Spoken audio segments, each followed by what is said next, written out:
En 1977, une jeune policière d'une petite ville côtière californienne disparut sans laisser de traces lors de sa patrouille nocturne de routine. Tout le monde pensait qu'elle avait simplement abandonné son travail et pris la fuite, jusqu'à ce que, 13 ans plus tard, un pêcheur aperçoive quelque chose de choquant au pied d'une falaise isolée, sa voiture de patrouille rouillée émergeant des vagues, avec à l'intérieur des preuves révélant une vérité terrifiante sur cette nuit-là. Un épais brouillard matinal planait sur Pacifica, en Californie, en ce jour de mars 1990, s'accrochant aux falaises côtières comme un linceul. Le sergent Jack Monroe venait de se servir sa deuxième tasse de café chez lui lorsque sa radio grésilla. Unité 23 ou ici le central. Nous avons un 1054 à Devil Slide. Un pêcheur signale la présence possible d'un véhicule de police au pied de la falaise.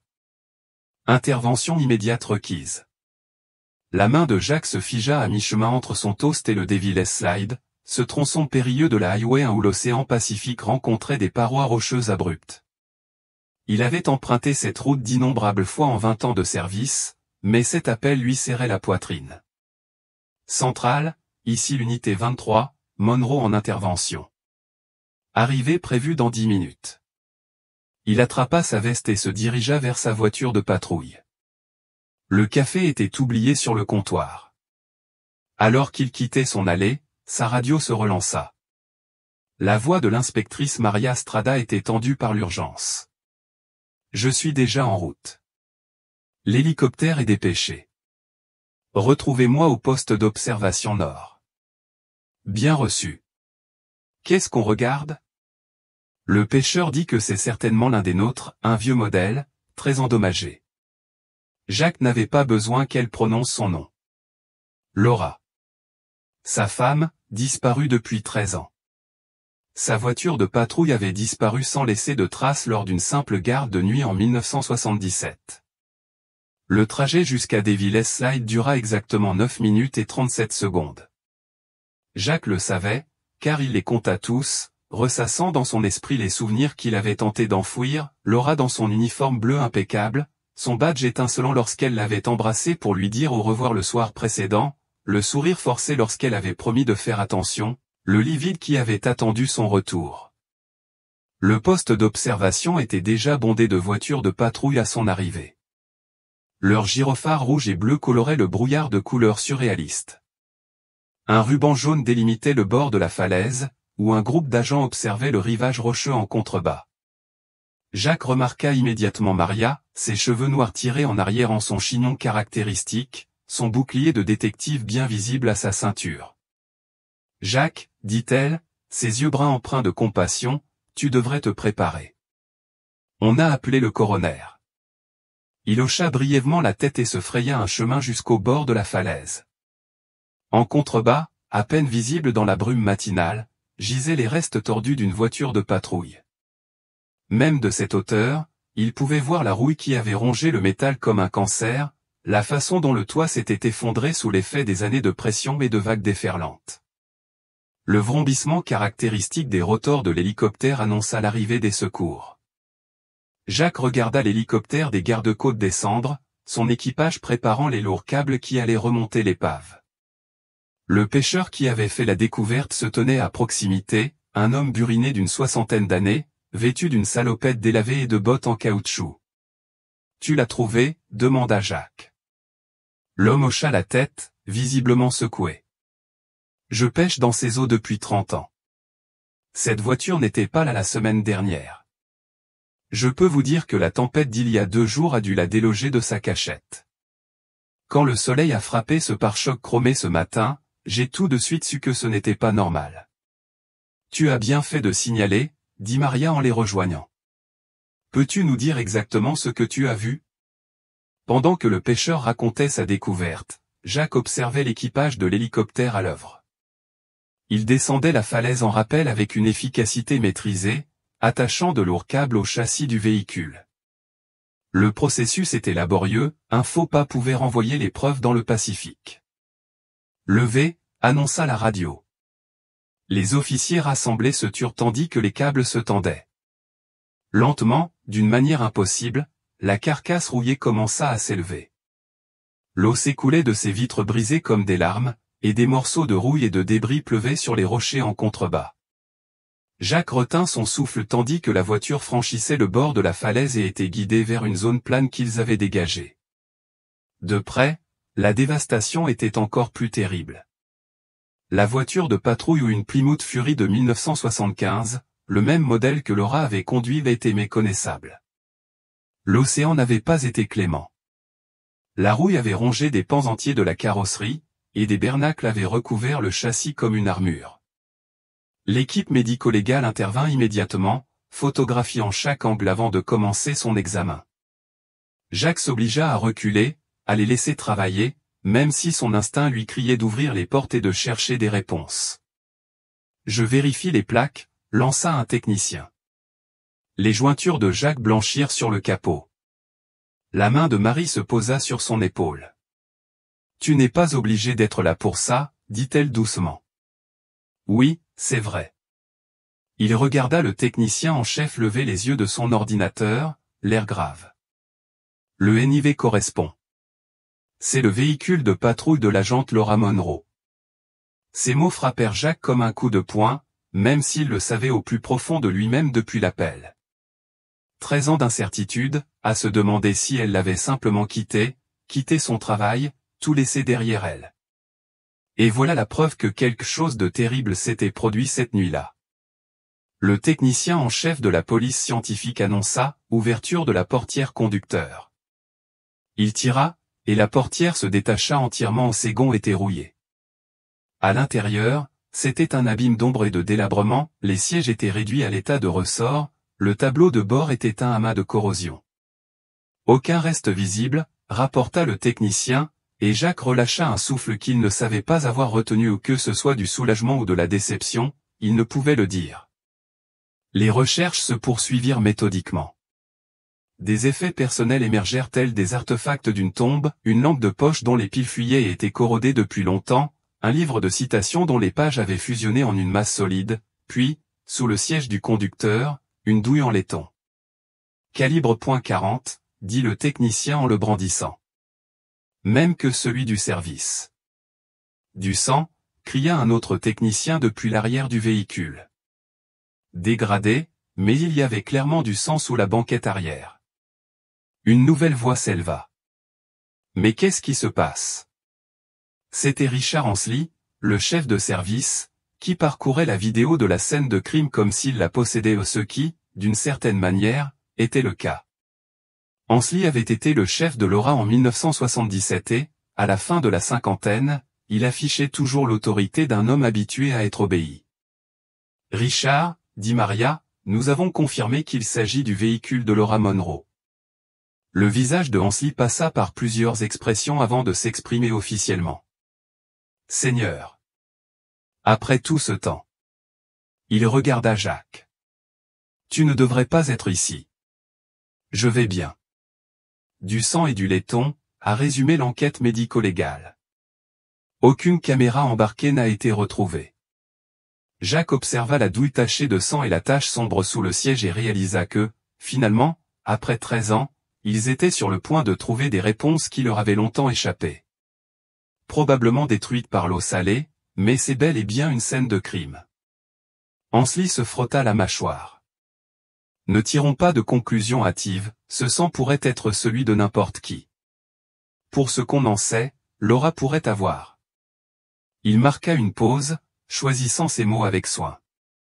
Elle a peut-être été impliquée dans un incident, elle a tiré sur quelqu'un, a paniqué, a abandonné la voiture.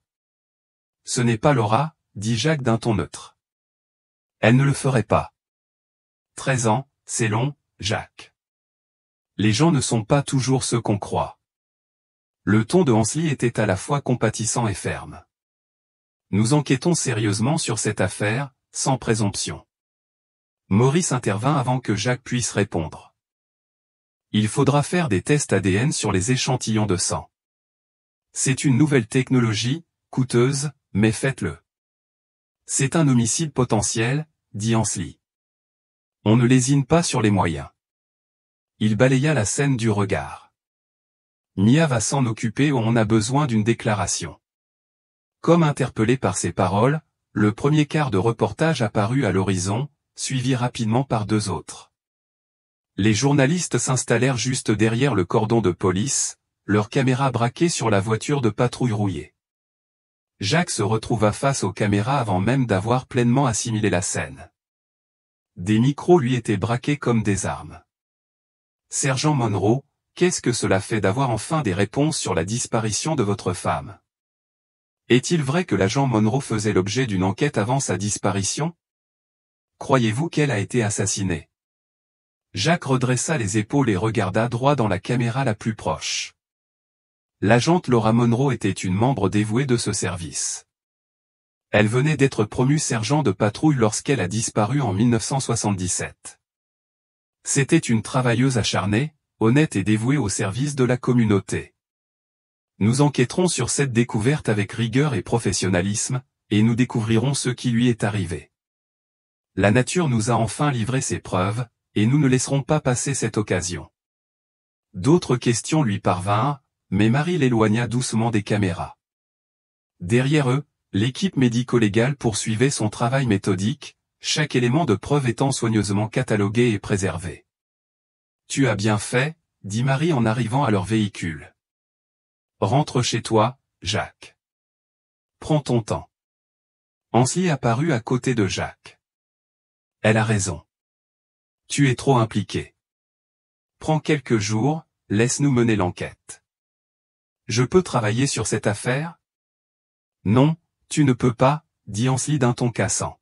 « Pas de discussion possible. Tu es émotionnellement impliqué, ton jugement est compromis. » Ce n'est pas une insulte, c'est un fait. Marie hocha la tête à contre-cœur. « Je m'en occupe personnellement. Travaille avec l'équipe, je te tiendrai au courant à chaque étape. Jacques, tu peux me faire confiance. » Jacques les regarda tour à tour, puis reporta son attention sur la carcasse rouillée de la voiture de patrouille de Laura. Après 13 ans, les réponses étaient enfin à portée de main, mais elles avaient raison. Il était trop proche, trop à vif. « J'ai des copies des dossiers originaux chez moi, » dit-il finalement. « Je vais les examiner pour voir si nous avons oublié quelque chose. »« C'est bien, » dit Ansley, visiblement soulagé. « Mais ne joue pas au détective tout seul. » Marie raccompagna Jacques jusqu'à sa voiture de patrouille. « Je retourne au poste. Je récupère tous les documents, les registres de 1977, les tableaux de service, tout. On va régler ça. »« Quelqu'un l'a tuée, Marie, » dit Jacques d'une voix rauque. « Pendant toutes ces années, on a entendu dire qu'elle s'était enfuie, qu'elle avait abandonné son devoir, mais quelqu'un l'a tuée. On ne le sait pas encore. Du sang dans le coffre, une douille, que pourrait-il bien y avoir d'autre? » L'expression de Marie était à la fois compatissante et professionnelle. « On s'en tient au fait. C'est tout ce qu'on peut faire. » Jacques monta dans sa voiture de patrouille et démarra. Dans son rétroviseur, il vit l'équipe médico-légale toujours à l'œuvre, les vestiges rouillés du passé enfin révélés à la lumière.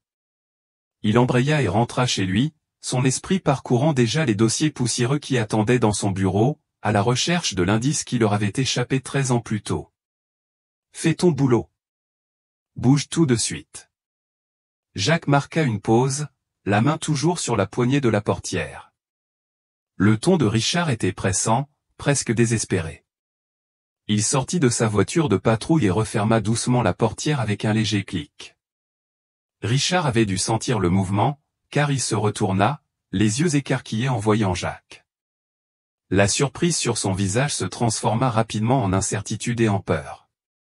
Il baissa aussitôt la voix, marmonnant quelque chose au téléphone avant de raccrocher.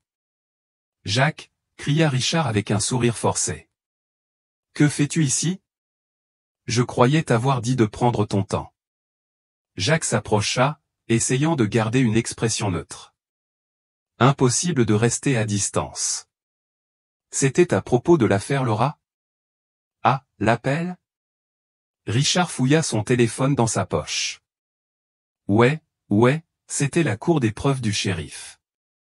Il me harcelait pour avoir déplacé la voiture, tu sais comment c'est. Ce véhicule a sombré dans l'eau salée pendant 13 ans, c'est un danger environnemental maintenant. La réglementation de l'EPA et tout ça. Ils veulent qu'elle soit transportée vers leur centre spécialisé au plus vite, mais les transporteurs traînent des pieds.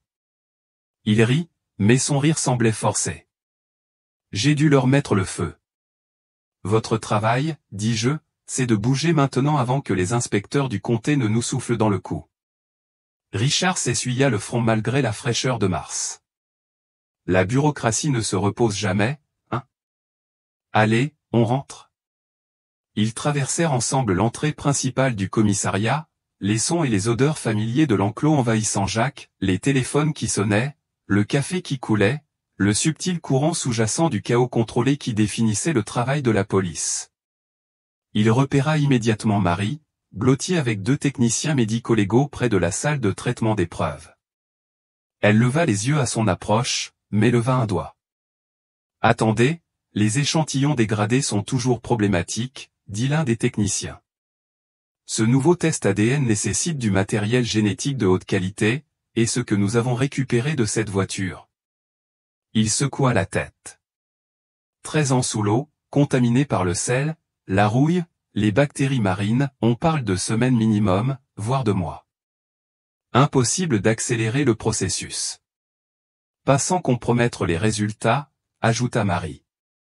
Le sang est là, nous l'avons confirmé, mais nous ne savons pas si nous pourrons extraire suffisamment d'ADN propre pour établir une correspondance. Jacques sentit son espoir s'évanouir. Sans confirmation ADN, on ne peut même pas prouver que Laura était dans la voiture quand elle est tombée. Et la douille? Marie pressa le 2e technicien. Il parcourut ses notes. C'est plus précis. C'est un calibre .40, identique à celui des munitions de 1977, même poids de grain, même fabricant. Si l'agent Monroe a tiré avec son arme ce soir-là, cela pourrait provenir de lui. Jacques ferma les yeux, submergé par les implications, l'arme de Laura, son sang ou celui de quelqu'un d'autre. L'incertitude était exaspérante. Ouvrant les yeux, il vit Richard disparaître dans le couloir en direction de son bureau, la démarche légèrement chancelante. Marie finit par se dégager. Désolé. Ça va? Jacques hocha la tête. Il faut que je parle à Richard de Carl Bowen. Je l'ai croisé sur la route 1, juste à côté de l'ancien itinéraire de patrouille de Laura. Marie haussa les sourcils. Quelle coïncidence! C'est exactement ce que je pensais. Jacques lui toucha l'épaule. Je vais chercher Richard. On parlera après. Je serai dans mon bureau. J'ai quelque chose à te montrer. Il traversa le couloir et frappa à la porte de Richard. C'est Jacques. Entrez. Richard poussa la porte et se retrouva halté un instant, puis ferma précipitamment le tiroir de son bureau et avala ce qui ressemblait à des pilules avec un verre d'eau. Un traitement pour la tension artérielle, expliqua Richard sans qu'on lui pose la question. Ce cas est. Il fit un geste vague. Vous ne devriez pas être ici. Je pensais vraiment ce que j'ai dit à propos de prendre congé. J'ai essayé, mais je n'y suis pas parvenu. Jacques remarqua que Richard s'affaissait sur sa chaise, le visage rouge. Il devait s'enquérir de Carl Bowen. L'expression de Richard se crispa. Et lui? Je l'ai croisé aujourd'hui sur l'ancien parcours de patrouille de Laura. C'était le superviseur de nuit qui avait signé le journal de bord lors de la disparition de Laura, il fallait donc que quelqu'un le signe. Richard se massa les tempes. C'est exactement pour ça qu'on pensait qu'elle était partie, pas d'appel de détresse, pas de signalement d'attaque, pas de témoin disant avoir vu quelque chose de suspect. Mais ça ne correspond pas à ce qu'on a trouvé aujourd'hui. Du sang, des douilles. Vous perdez du temps et des ressources, la voix de Richard devint sèche. Carl Bowen est un bon flic. Vous voulez commencer à soupçonner vos frères en bleu sur la base d'une signature dans un registre vieux de 13 ans. Je ne soupçonne personne. Je veux juste avoir une vue d'ensemble. Richard se leva brusquement, attrapa son bureau et tituba. Jacques lui attrapa le bras, alarmé par la moiteur de sa peau. Mon Dieu, Richard, tu es sûr que ça va? Tu as peut-être besoin d'un café. Richard s'écarta, tentant de rire. Ce foutu régime. Ma femme m'a mis au régime hypoglycémique, et le stress ne fait pas bon ménage. Il nous faut des pistes concrètes, Jacques, pas des théories farfelues sur mes collègues. Il se dirigea vers la porte, mais faillit percuter l'entrée vitrée de l'enclos, laissant la porte de son bureau déverrouillée. Quelque chose clochait, c'était sûr.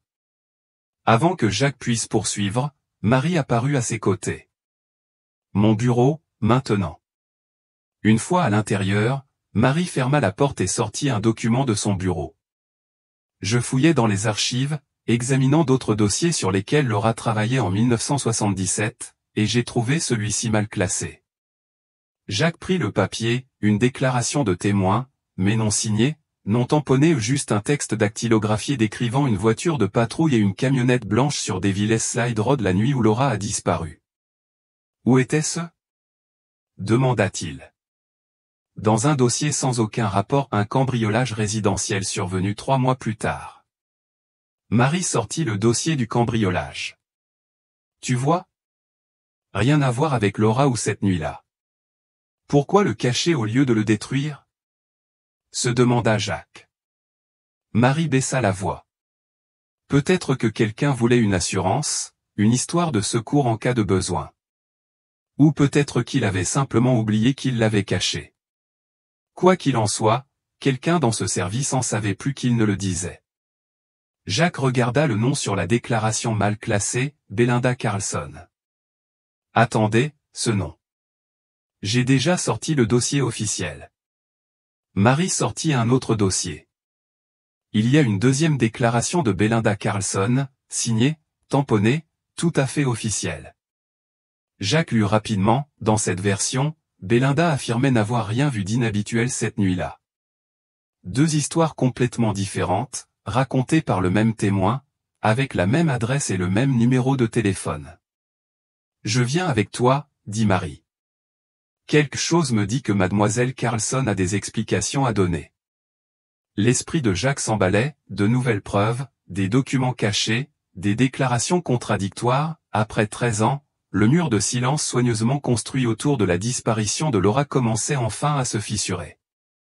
En arrivant dans le quartier tranquille de Fairmont, aux bungalows impeccables d'après-guerre, Marie ralentit. Tournant sur Belinda Street, elle vérifia les numéros des maisons. 2847. 2851. Voilà, dit Jacques. Une berline de police était garée devant une maison jaune à la peinture écaillée et à la pelouse envahie par les mauvaises herbes. Sur le porche, Richard Ansley se tenait aux côtés d'une femme d'une 40aine d'années, les bras croisés sur la défensive. Jacques et Marie se baissèrent instinctivement en voyant Richard la pointeur du doigt. « Mais qu'est-ce qu'il fait ici » murmura Jacques. La femme, probablement Belinda, secoua la tête et recula vers sa porte. Richard lui glissa une épaisse enveloppe dans les mains et se pencha vers elle, la faisant tressaillir. Puis il retourna à sa voiture et s'éloigna. « Eh bien, dit Marie, cela vient de devenir intéressant. » Ils s'approchèrent prudemment de la maison. Jacques frappa fermement. La porte s'ouvrit aussitôt. Le visage de Belinda était déformé par l'agacement. « Que voulez-vous d'autre » En voyant les visages inconnus, elle s'arrêta net, les yeux rouges et les mains tremblantes. « Mademoiselle Carlson, dit Jacques doucement, je suis le sergent Jacques Monroe, et voici l'inspectrice Marie Estrada. Nous sommes de la police de Pacifica. » L'expression de Belinda passa de la colère à la confusion, puis à la peur. « De quoi s'agit-il ?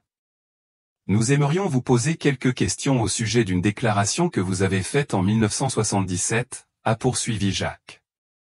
Pouvons-nous entrer ? Je n'ai rien à faire avec toi. Elle commença à fermer la porte. Marie s'avança. Nous vous avons vu parler avec notre superviseur, Richard Ansley. Nous enquêtons sur la même affaire et nous devons absolument vous parler. Le visage de Belinda pâlit. Elle jeta un coup d'œil au document que Jacques tenait à la main. Je ne comprends pas. Jacques brandit les 2 déclarations des témoins, la version secrète et la version officielle. Nous avons besoin que vous nous expliquiez tout cela. Belinda fixa les papiers un long moment. Puis ses épaules s'affaissèrent, vaincue. Elle leva les yeux au ciel et recula. D'accord. Entrez. Mais c'est la dernière fois que je parle de ça. Le salon était petit mais bien rangé, décoré de photos d'une époque meilleure. Belinda désigna un canapé usé et s'installa dans un fauteuil inclinable en face d'eux, serrant toujours l'enveloppe que Richard avait donnée. « Je ne sais pas ce que tu veux que je dise, commença-t-elle. La vérité serait la bienvenue, dit Marie doucement. Nous savons que vous avez fait 2 déclarations différentes concernant la nuit de la disparition de l'agente Laura Monroe. Nous devons savoir ce que vous avez réellement vu. Belinda rit amèrement. La vérité, c'est que tu veux la vérité après 13 ans. Elle se frotta le visage des 2 mains. Je suis si fatigué de porter ce fardeau, ces mensonges, cette culpabilité. Jacques se pencha en avant. Alors dis-nous. Aide-nous à comprendre. Belinda fixa longuement l'enveloppe sur ses genoux. Lorsqu'elle parla, sa voix était à peine plus forte qu'un murmure. J'allais travailler en voiture ce soir-là, le 18 novembre 1977. J'étais garde forestière au parc de la vallée de San Pedro, et je travaillais le soir. Il était environ 8h30 lorsque j'ai dépassé Davilles Slide Road et que j'ai vu une policière seule, arrêtant une camionnette blanche. Elle marqua une pause, perdue dans ses souvenirs. Je n'y ai pas prêté attention. Les flics arrêtent les gens tout le temps, non? Alors j'ai continué à conduire. Pouvez-vous décrire la camionnette? Demanda Marie en prenant des notes. Blanche, comme je l'ai dit. Modèle ancien, peut-être début des années 70, sans fenêtre à l'arrière, du genre de celles utilisées par les entrepreneurs. Belinda s'agita sur sa chaise. Bref, je suis arrivé au travail, j'ai fait ma tournée, mais c'était une nuit calme et je m'ennuyais. Alors vers 22h, j'ai appelé mon mari pour lui demander de venir me tenir compagnie. Elle eut la grâce d'avoir l'air gênée. On s'est rencontrés au parc. Tu sais comment c'est, jeune, marié, en quête d'aventure. Le parc est immense, avec plein de coins isolés dans les bois. On a trouvé un coin tranquille, et... Elle fit un geste de la main. Tu vois. Que s'est-il passé ensuite? On a entendu quelque chose, poursuivit-elle, un bruit comme un cri ou peut-être un hurlement. Difficile à dire avec le vent et les arbres. Mon mari voulait voir, mais le parc est immense. Dans l'obscurité, les sons résonnent bizarrement. On a marché pendant une quinzaine de minutes, mais on n'a rien trouvé. Quelle heure était-il? Peut-être 23h30? Minuit? Je n'ai pas vraiment regardé ma montre. La voix de Belinda devint amère. En retournant à mon poste vers 12h30, j'ai vu la même camionnette blanche sortir du parc, la même que celle du contrôle routier. J'en étais sûr. Marie et Jacques échangèrent un regard. Tu es sûr que c'était la même camionnette? Positif. Il y avait une bosse sur le panneau arrière, côté droit, en forme de croissant de lune. Et vous avez signalé cela? Le visage de Belinda se décomposa. J'ai essayé le lendemain, quand j'ai appris la disparition du policier, vu pour la dernière fois sur l'autoroute 1. Je suis allé au commissariat, j'ai fait ma déposition, mais votre supérieur, Ansley, a pris le relais. Elle prit l'enveloppe et la leur tendit. Prenez-la. J'en ai fini avec tout ça. Jacques ouvrit l'enveloppe. À l'intérieur se trouvaient $3000 en mandat d'arrêt. Il t'a payé pour modifier ta déclaration, demanda Jacques. Ce n'était pas une question. Belinda hocha la tête, lamentablement. Il a dit que ma première déclaration concernant la camionnette blanche était floue, confuse. Il a dit que je devais la simplifier. Dire simplement que je n'avais rien vu. Il a donné l'impression qu'il me rendait service, qu'il m'aidait à éviter les complications. Mais ce n'était pas tout, n'est-ce pas? La voix de Marie était douce mais ferme. Aucune larme ne coulait sur le visage de Belinda. Une semaine plus tard, mon superviseur au parc a appris que mon mari et moi nous y étions rencontrés. Quelqu'un a déposé une plainte anonyme. J'ai été licencié pour conduite inappropriée. Impossible de retrouver un poste de garde forestière. Ansli s'en est occupé. Alors tu es resté silencieux, dit Jacques. J'avais le choix. Mon père était malade, il avait des factures médicales, dit-elle en désignant la modeste pièce. J'ai repris l'atelier de mécanique de mon père, j'ai à peine réussi à joindre les deux bouts, et tous les 2 ou 3 mois, Ansli revenait avec une nouvelle enveloppe. Il disait, pour votre discrétion. Marie se leva. Madame Carlson, nous avons besoin que vous veniez au poste, que vous fassiez une déclaration officielle et que vous nous aidiez à monter un dossier contre Richard. Belinda secoua violemment la tête. Pas question. Tu l'as vu aujourd'hui. Il sait qu'il se passe quelque chose. J'ai peut-être l'air égoïste, mais je dois me protéger et protéger ma famille. Mon père est toujours malade, il a encore besoin de soins et mon mari a déménagé dans un autre état, me reprochant l'argent. Ansli pourrait détruire le peu qu'il nous reste. Mais votre témoignage ne suffira pas, insista Jacques. La voix de Belinda était ferme. Tu sais que ça n'arrivera pas. C'est un superviseur respecté, avec plus de 20 ans d'expérience. Je ne suis personne, une garde forestière déshonorée qui s'est fait prendre à coucher avec son mari au travail. Qui va me croire? Jacques voulait argumenter, mais il comprenait sa peur. Il avait vu comment le système pouvait écraser ceux qui n'avaient ni pouvoir ni relation. Trouve plus de preuves, dit Belinda. Montez un dossier auquel il ne pourra pas se soustraire, ensuite je témoignerai, mais pas avant. De retour dans la voiture, Jacques s'affala sur son siège. Elle avait raison, sa parole contre celle de Richard ne suffirait pas, mais maintenant, on sait qu'il y a quelque chose à trouver, dit Marie en démarrant le moteur. Une camionnette blanche dans le parc cette nuit-là. Richard la cache. C'est plus grave que Laura. Jacques se redressa soudain. Carl Bowen a dit qu'il patrouillait aujourd'hui dans la vallée de San Pedro, dans le même parc où travaillait Belinda. Ce n'est pas une coïncidence. Les yeux de Marie brillaient de détermination. Alors allons voir ce que manigance vraiment l'agent Bowen. Le parc de la vallée de San Pedro s'étendait devant eux, une vaste étendue de collines côtières et de bosquets de séquoias qui s'étendaient du Pacifique vers les montagnes de Santa Cruz. Marie entra dans le parking principal, le soleil de l'après-midi filtrant à travers les eucalyptus qui bordaient l'entrée. Voilà, dit Jacques sèchement. La voiture de Richard. La berline du superviseur était garée près du poste de garde forestier, et à côté, la voiture de patrouille noire et blanche que Jacques avait vue le matin même. Il vérifia la plaque d'immatriculation pour s'en assurer.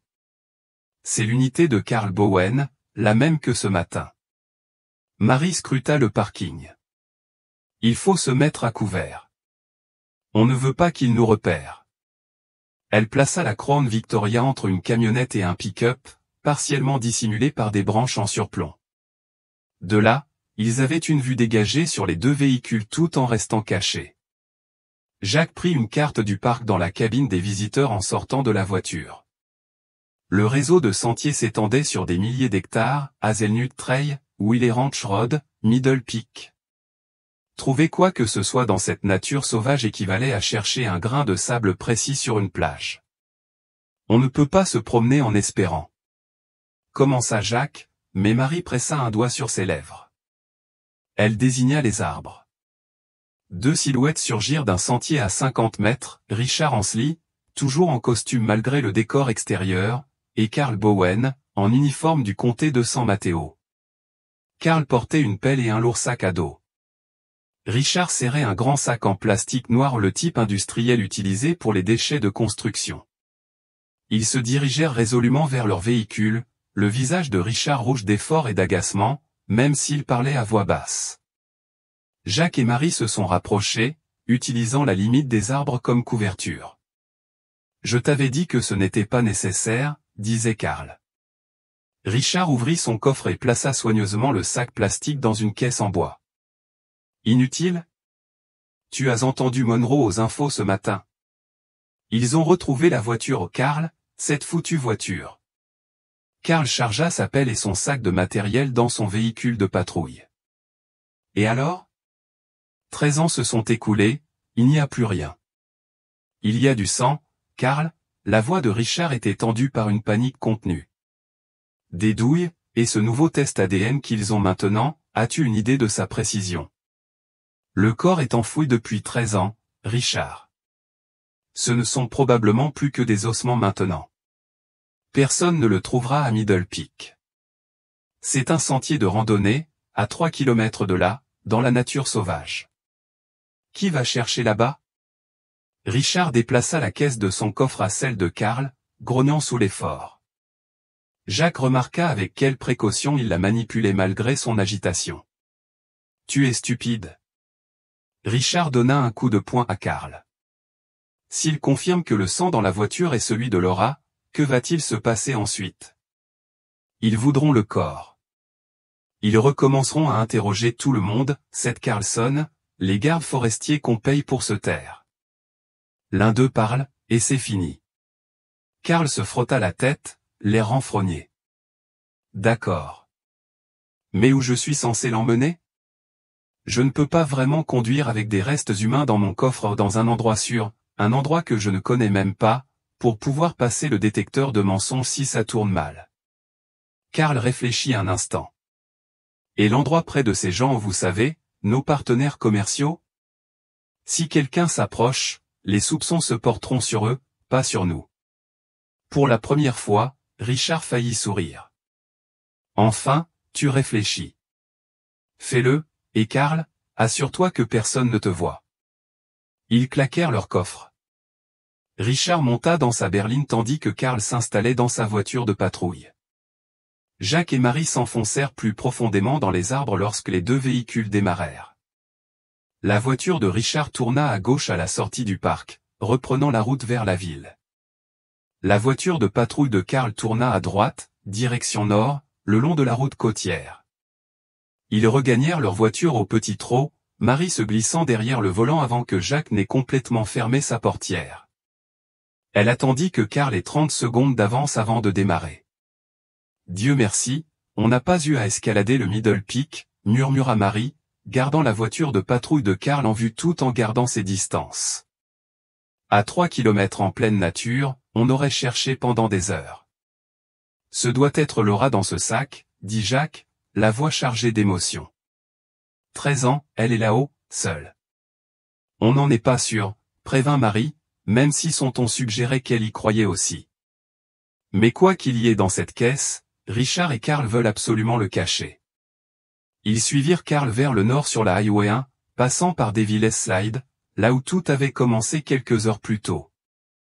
Jacques observait la voiture de patrouille devant lui, l'esprit bourdonnant. Ces gens-là, avait dit Karl, des partenaires d'affaires. Quel genre d'affaires un policier corrompu pouvait-il avoir avec des partenaires dignes d'être protégés? À l'intersection avec l'autoroute 92, la prédiction de Richard s'est avérée exacte, sa berline a tourné vers l'intérieur des terres, retournant vers Pacifica, tandis que Karl a continué vers le nord. Il va vraiment le faire, a déclaré Marie. Déplacer un corps en plein jour dans un véhicule de police, répondit Jacques. 13 ans, ils s'en sont tirés. Après avoir suivi la voiture de patrouille de Karl pendant 30 minutes en direction du nord le long de la côte, Marie a observé, nous nous dirigeons vers le territoire de Sharp Park. Jacques se pencha en avant, apercevant au loin le complexe industriel familier. Là, la station d'épuration. L'usine de traitement des eaux de Sharp Park était un vaste complexe de bâtiments en béton et de réservoirs cylindriques, entouré d'une clôture grillagée et de panneaux d'avertissement. La voiture de patrouille de Karl ne se dirigea pas vers l'entrée principale, mais contourna une voie de service à l'arrière de l'usine. Marie quitta la route principale, se cachant derrière un groupe d'unités de stockage qui leur permettait de surveiller les déplacements de Karl. À travers la clôture, ils l'ont regardé se garer dans un endroit isolé près d'une zone fortement végétalisée ou une prairie non entretenue qui bordait le périmètre arrière de l'établissement. « Il bouge, dit Jacques. Karl sortit de son véhicule et ouvrit le coffre. Il souleva la caisse en bois contenant le sac plastique, attrapa sa pelle et s'enfonça dans les hautes herbes. Il avançait avec détermination, tout en jetant un coup d'œil par-dessus son épaule. « Allons-y » murmura Marie. « Reste discret. » Ils descendirent de leur voiture et s'approchèrent de la clôture, se cachant derrière les équipements industriels et les buissons envahissants. Karl ne s'était pas aventuré bien loin dans la végétation à une trentaine de mètres de son véhicule. Ils le virent clairement commencer à creuser, la pelle s'enfonçait dans la terre à coups réguliers. Karl travaillait efficacement, des années de travail physique se lisaient dans ses mouvements. En 10 minutes, il avait creusé un trou d'environ 1 mètre de profondeur et 1,20 m de long. L'estomac de Jacques se serra lorsque Karl ouvrit la caisse et renversa le sac en plastique noir dans le trou. Le contenu s'en échappa, des restes clairement humains, bien que dégradés par des années d'enterrement, des os, des tissus déchirés et ce qui aurait pu être des cheveux. Karl fit alors quelque chose qui fit bouillir Jacques. Il plongea la main dans le trou, en sortit quelque chose ou un petit os, peut-être un doigt et le glissa dans sa poche comme un trophée. Karl commença à combler le trou, tassant la terre avec ses bottes. En quelques minutes, il avait dispersé la terre excédentaire et recouvert le site d'herbe et de débris. Pour un observateur non averti, le sol semblait intact. Ils se retirèrent dans leur voiture tandis que Karl rangeait son matériel dans le coffre. Jacques tendit la main vers la radio, mais Marie la lui attrapa. « Attends, dit-elle. Rappelle-toi ce qu'il a dit à Richard, il avait dit de la mettre près de ces gens pour qu'il soit soupçonné. On verra bien où il va. » Jacques hocha la tête à contre-cœur. Ils avaient besoin d'une vue d'ensemble, pas seulement de Karl avec une pelle. Karl épousseta son uniforme et remonta dans sa voiture de patrouille. Mais au lieu de quitter l'établissement, il franchit un portail d'accès interne et montra ses papiers à l'agent de sécurité à l'air ennuyé. « Il a accès » murmura Marie. « Ça dure depuis combien de temps ?» Ils observèrent à la jumelle le véhicule de Karl s'arrêter devant ce qui semblait être un hangar à générateur abandonné, à l'extrémité du complexe. Le bâtiment semblait n'avoir subi aucun entretien depuis des années, murs tachés de rouille, fenêtres brisées réparées avec du contreplaqué. Karl disparut à l'intérieur. 5 minutes se sont écoulées, puis il est apparu avec un paquet rectangulaire enveloppé dans du papier brun, d'une taille et d'une forme immédiatement familière à tout agent des stupéfiants. « Fils de pute » souffla Jacques. « De la drogue. Il en prend. » Marie était déjà à la radio, à voix basse, centrale, ici l'inspecteur Estrada. « J'ai besoin que vous effectuiez une vérification discrète de la station d'épuration de Sharp Park, signalement, plainte, activités inhabituelles. » En attendant l'intervention du central, un mouvement près du hangar à générateur attira leur attention. 2 hommes en sortirent, entre lesquels 2 jeunes femmes, apparemment adolescentes, vêtues de robes bon marché et l'air terrifiées. Les hommes poussèrent les filles vers Karl, qui les saisit brutalement par les bras et les conduisit jusqu'à sa voiture de patrouille, les poussant sur la banquette arrière. « C'est bon, dit Jacques.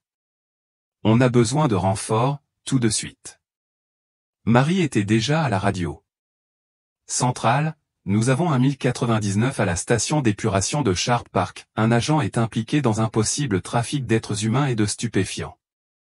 Intervention immédiate de l'équipe tactique.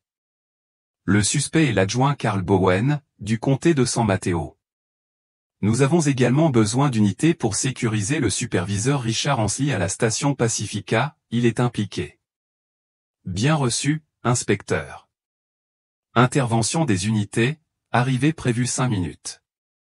Ils gardèrent le regard fixé sur Karl, qui était maintenant engagé dans une conversation animée avec les hommes à l'extérieur du hangar. Le caractère informel de l'interaction suggérait que ce n'était pas leur première transaction. Puis une camionnette blanche apparut des profondeurs du bâtiment, une vieille camionnette quelconque, sans vitre arrière. Le pouls de Jacques s'accéléra. Exactement comme celui décrit par Belinda Carlson. Karl retourna à sa voiture de patrouille et la plaça devant la camionnette, se préparant visiblement à l'escorter hors du bâtiment utilisant un véhicule de police pour protéger une opération criminelle. L'audace de son geste fit serrer les poings de Jacques.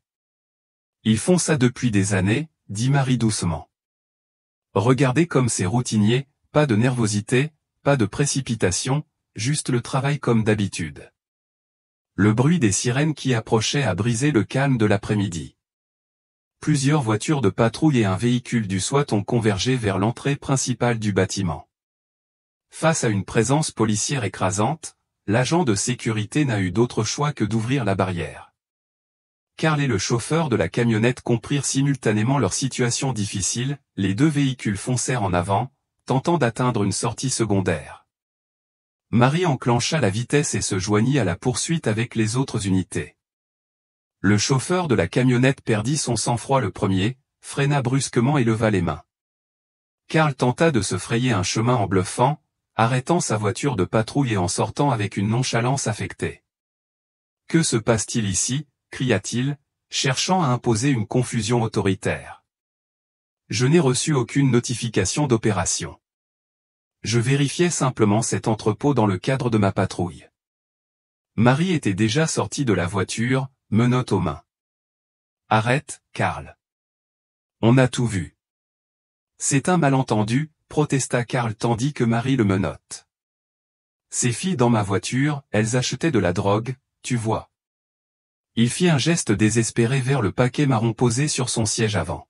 « Je les ramenais. » Jacques se pencha vers moi. « Tu es un sacré conteur, Carl, dommage qu'on t'ait vu enterrer des restes humains. » Le visage de Carl devint blanc. « Je ne sais pas de quoi tu parles. C'est une erreur. » « La seule erreur, c'est toi, » dit Marie en lui lisant ses droits tout en le guidant vers une voiture de patrouille. Pendant ce temps, l'équipe tactique avait pénétré dans le hangar à générateur. Jacques et Marie s'approchèrent tandis que les policiers en sortaient avec des suspects menottés ou des hommes à l'air dur qui irradiaient de violence même en garde à vue. L'intérieur du hangar révéla immédiatement sa véritable fonction, un escalier descendait vers un sous-sol baigné d'une odeur nauséabonde de produits chimiques. Le laboratoire de méthamphétamine était vaste, appareil en verre, éléments chauffants, cuves de précurseurs chimiques de qualité professionnelle, capables de produire des quantités massives. Dans une pièce annexe, ils trouvèrent d'autres victimes, des femmes, de l'adolescence à la trentaine, toutes portant des signes de captivité et de maltraitance. Une policière leur parla doucement en espagnol, les assurant de leur sécurité. L'une des femmes plus âgées, plus courageuse que les autres, prit la parole. « On travaille au labo, on emballe, on nettoie. Mais les jeunes. » Elle fit un geste vers les adolescentes. « Ils les gardent pour des occasions spéciales, pour les nouveaux clients. Pour les nouveaux partenaires. Une récompense mensuelle pour les policiers qui les aident. » Jacques dut sortir, luttant contre la nausée. Cela dépassait la corruption, c'était maléfique, systématique, et protégé par ceux-là même qui avaient juré de servir. Des équipes médicales arrivèrent, escortant délicatement les victimes jusqu'aux ambulances. Le convoi d'arrestation commença à se remplir de suspects. Les équipes de recherche des preuves envahirent le laboratoire, documentant tout. « Il faut récupérer ces restes, » dit Jacques à Marie. « Avant que quelqu'un d'autre ne s'en mêle. » Ils trouvèrent un autre officier pour les accompagner et retournèrent à l'endroit où Carl avait creusé sa tombe à la hâte. La terre remuée était encore visible aux yeux des connaisseurs. À l'aide de la pelle abandonnée de Carl, ils déterrèrent soigneusement les restes, les transférant dans un sac à preuve avec le respect qu'ils méritaient. « Laura, » murmura Jacques. Après 13 ans, ils l'avaient retrouvée. De retour à leur voiture, les preuves en main, Jacques se souvint d'un autre élément crucial. Il nous faut Belinda Carlson. Son témoignage est le lien entre tout cela. Marie composait déjà le numéro lorsque Belinda répondit. Sa voix était ferme mais bienveillante. Mademoiselle Carlson, c'est l'inspecteur Estrada. Nous avons arrêté Carl Bowen et avons des preuves contre Richard Ansley, plusieurs policiers sont impliqués. Il est temps de tenir votre promesse. Il y eut un long silence, puis, Dieu merci. Oui, oui. Je viendrai. Nous envoyons une unité pour vous escorter jusqu'au poste. Jacques saisit la radio. Centrale au besoin d'une unité au 2855 Fairmont Avenue, Pacifica. Escorte de protection pour un témoin. La station d'épuration ressemblait désormais à une zone de guerre, des véhicules de police partout, des suspects en garde à vue, des victimes soignées. Ils avaient découvert quelque chose de monstrueux, caché à la vue de tous, protégé par des badges et la confiance du public. « Rentrons, » dit Marie. « Il est temps d'avoir une vraie conversation avec Richard Ansley. » Le commissariat de Pacifica était plongé dans un chaos contrôlé. Les suspects de la station d'épuration étaient enregistrés, les poignets menottés, le visage renfrogné. Les policiers avançaient avec une efficacité éprouvée, analysant les preuves, rédigeant des rapports, coordonnant leurs actions avec plusieurs agences. Ils commençaient encore à prendre conscience de l'ampleur de ce qu'ils avaient découvert. Jacques et Marie ont remis leurs preuves au greffier, le sac contenant les restes, l'appel de Karl et des photographies des deux scènes. Chaque objet a été méticuleusement enregistré, la chaîne de possession étant préservée. Dans la salle d'interrogatoire numéro 2, un officier en uniforme leur a dit « Ansley est déjà là. Le capitaine vous demande à tous les deux de vous occuper de cette affaire. » À travers le miroir sans teint, Richard Ansley paraissait plus petit que Jacques ne l'avait jamais vu. Le superviseur confiant avait disparu, remplacé par un homme en sueur, menotté, dont le regard parcourait nerveusement la pièce. Marie prit les devants, s'installant sur la chaise en face de Richard tandis que Jacques était assis tranquillement à côté d'elle, étudiant l'homme en qui il avait confiance depuis 2 décennies. Cet entretien est enregistré. Sont présents l'inspectrice Marie Estrada, le sergent Jacques Monroe et le superviseur Richard Ansley. Monsieur Ansley, vos droits vous ont été lus. C'est une erreur, dit Richard, mais sa voix manquait de conviction. Quoi que vous pensiez avoir vu, ce que nous avons vu, interrompit calmement Marie, c'est que vous avez versé un pot de vin à Belinda Carlson cet après-midi. Nous vous avons vu, Carl Bowen et vous, déplacer des restes humains du parc de la vallée de San Pedro. Nous avons suivi Carl jusqu'à un laboratoire de méthamphétamine où il collectait de la drogue et se livrait au trafic de femmes. Madame Carlson a fait une déclaration complète expliquant comment vous l'avez payé pour modifier son témoignage il y a 13 ans. Le visage de Richard passa par plusieurs nuances de pâleur. Vous nous avez suivis du parc jusqu'au centre de soins, confirma Jacques. Nous avons tout vu. Le silence s'installa entre eux. La respiration de Richard devint laborieuse, sa chemise noircissant de sueur. Que s'est-il passé en 1977 demanda Jacques doucement. Qu'est-il arrivé à ma femme? Richard fixa la table un long moment. Lorsqu'il releva enfin les yeux, quelque chose s'était brisé dans ses yeux. Très bien, dit-il. De toute façon, tu sais tout. J'en ai assez de tout ça, 13 ans passés à regarder par-dessus mon épaule, à attendre ce jour. Il prit une inspiration tremblante. Ma meilleure chance maintenant, c'est un accord de plaidoyer, alors voilà, tout. Marie se pencha en avant, un stylo posé sur son bloc-notes. Laura a arrêté une camionnette cette nuit-là, le 18 novembre 1977. Un contrôle routier de routine près des anciens docks industriels de Moss Landing, juste à l'extérieur de Pacifica. Elle l'ignorait, mais cette camionnette transportait une cargaison de méthamphétamine de l'usine de traitement des eaux usées vers les docks pour distribution. Les mains de Jacques se crispèrent sous la table, mais il resta silencieux. Le conducteur a paniqué à un coureur de bas étage, probablement sous l'emprise de sa drogue. Il lui a tiré dessus à travers la vitre passager, l'a touché à l'épaule et l'a fait tourner sur elle-même. Elle était blessée, en sang, mais pas morte. Et ils t'ont appelé, demanda Marie. Ce n'était pas une question. Richard hocha la tête d'un air malheureux. J'étais leur homme de main, depuis 2 ans déjà. Ils payaient bien, et je me disais que je fermais les yeux, que je n'étais pas vraiment impliqué. Mais quand ils ont appelé ce soir-là, il se frotta le visage. J'ai envoyé Karl, je lui ai dit de s'en occuper avant que les renforts ne puissent répondre à sa dernière position. Karl l'a tué, dit Jacques d'une voix rauque. Non, le regarda Richard dans les yeux. Je l'ai fait. Karl voulait appeler une ambulance, essayer de la sauver, mais elle avait vu la camionnette, le conducteur où elle pouvait les identifier, témoigner, alors Sa voix se brisa. J'ai terminé ce que la fugueuse avait commencé. J'ai utilisé sa propre arme. C'est pour ça que la douille correspondait aux munitions du service. La salle d'interrogatoire était silencieuse, à l'exception du bourdonnement de l'équipement d'enregistrement. On a détruit sa radio et sa caméra embarquée, continua Richard, chaque mot semblant le vieillir. On a enterré son corps dans le parc de la vallée de San Pedro, sur le sentier Middle Peak, à 3 kilomètres de là où personne ne va. Les membres du cartel ont emmené sa voiture de patrouille jusqu'à Devil's Slide et l'ont poussé dans l'océan. La tempête de cette semaine-là a contribué à la cacher. Le sang dans le coffre, demanda Marie.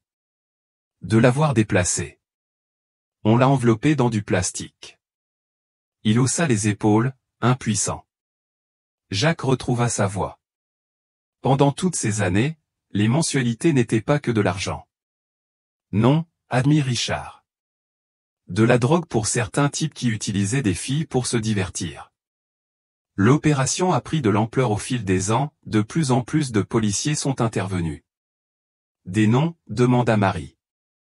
Richard rit amèrement. Vous voulez des noms? Cette station serait à court de personnel si je vous les donnais tous. Tandis que les noms affluaient, Jacques se sentit mal. La corruption était plus profonde qu'il ne l'avait imaginé. Pas étonnant que la disparition de Laura n'ait jamais été élucidée, la moitié du service s'était employée à la dissimuler. J'ai besoin d'air, dit brusquement Jacques en se levant. Marie le regarda avec inquiétude, mais hocha la tête. Prends ton temps. On n'en a pas fini. Jacques trébucha dans le couloir, les jambes tremblantes. Le poids de 13 années de mensonges, de sommeil à côté d'un oreiller vide, sans savoir si Laura l'avait quittée ou était morte, s'abattit aussitôt. Jacques. Il leva les yeux et vit Belinda Carlson assise sur un banc près des salles d'interrogatoire, les mains jointes nerveusement sur ses genoux. Mademoiselle Carlson, dit-il en s'asseyant à côté d'elle. Merci d'être venue. J'ai fait ma déposition, dit-elle doucement. Je leur ai tout raconté sur cette nuit-là, les menaces et les pots de vin de Richard, tout. Elle se tourna vers lui, les larmes aux yeux.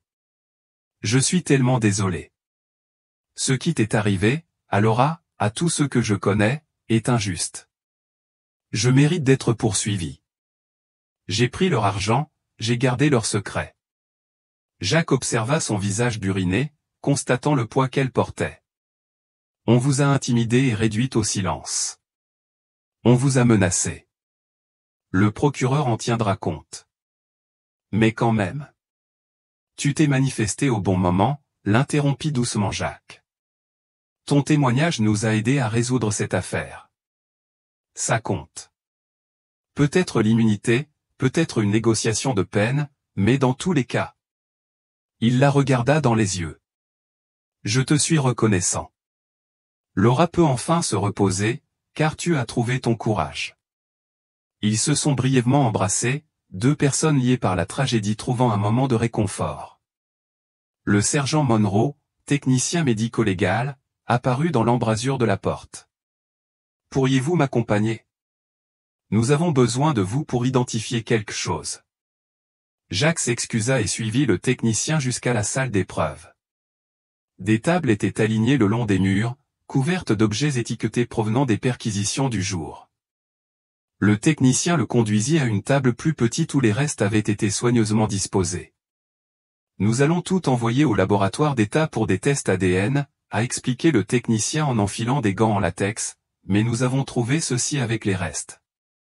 Il brandit un petit sac de preuves. À l'intérieur se trouvait un pendentif suspendu à une chaîne délicate, ternie mais intacte. Jacques le reconnut immédiatement, le cœur en platine que Laura avait porté tous les jours de leur mariage. Les mains tremblantes, Jacques prit le sac. À travers le plastique, il sentit le poids du métal, sa forme familière.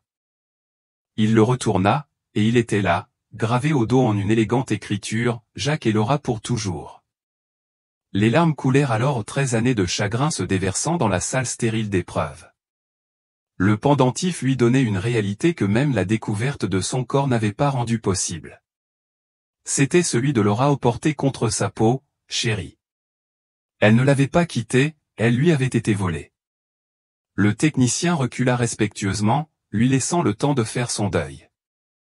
Après quelques minutes, Jacques s'essuya les yeux et retourna à la table d'épreuve. Parmi les os, il en remarqua un étiqueté séparément.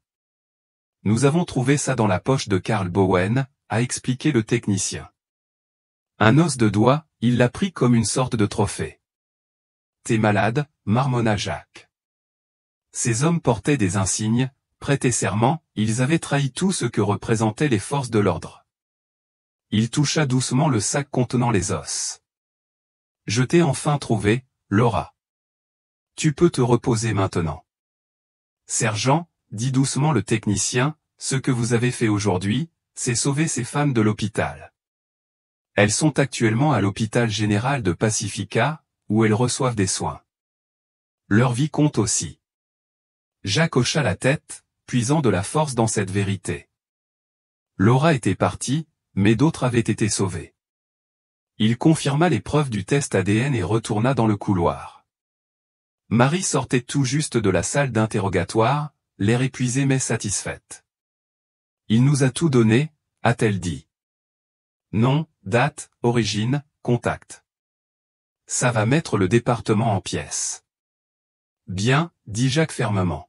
« Il faut tout démonter et tout reconstruire proprement. » Ils se tenaient ensemble dans le couloir, regardant les suspects être traités, les agents des affaires internes arriver pour commencer leur enquête, et la machine judiciaire avancer.